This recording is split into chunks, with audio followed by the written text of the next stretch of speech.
Hello everyone! Welcome back sa aking YouTube channel.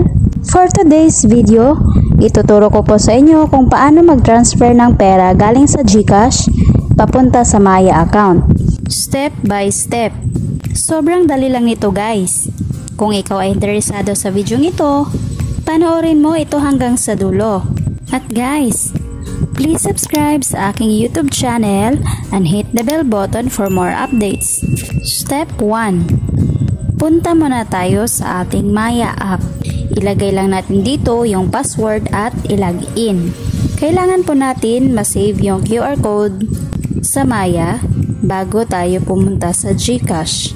Makikita nyo dito sa home na zero balance pa. So itap natin itong profile na nasa itaas. Itap din itong QR na nasa taas. Itap itong share or save. So ayan, na-save na po yung QR code ko.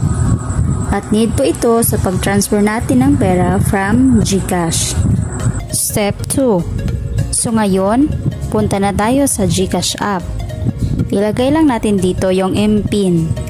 Makikita nyo dito, meron akong balance na 1K plus. Itap lang natin kaagad itong QR na nasa gitna sa baba para mabilis lang matransfer ang pera natin sa Maya. Itap lang itong upload QR at itap itong na-save natin na QR picture kanina. Step 3. Ayan guys, makikita na natin dito sa account name at account number ay meron na. Kasi yun yung nasa QR na information. Automatic na po yun. So mabilis lang siya pag ganon.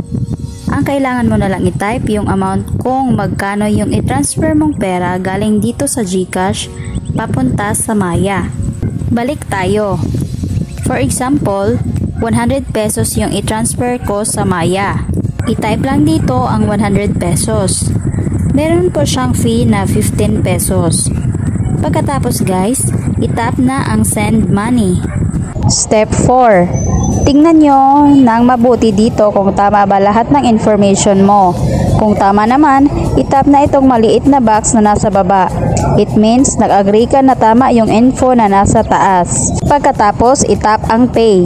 So dito guys, nag-send sila ng code sa number na nakaregister dito sa GCash natin. Tignan natin ito at ilagay dito. Kung wala namang dumating, itap itong nasa baba na click here to resend. Kung nalagay mo na ang code, itap na ang submit. So ayan guys, makikita na natin dito sa receipt na successful na. Screenshot or isave lang natin ito. So makikita nyo dito na kuna na ng 115 pesos ang balance ko. Punta na tayo ngayon sa Maya app. Ilagay lang natin dito yung password natin or fingerprint na kaagad. I-refresh lang natin. So ayan guys, dumating na yung 100 pesos na i-transfer natin galing sa GCash. Legit na legit at successful talaga siya guys. Scroll down tayo at makikita natin dito yung transaction natin na na-receive ko talaga ang 100 pesos. Sobrang dali lang guys, no? Dito na lang tayo. Thank you for watching. God bless you everyone.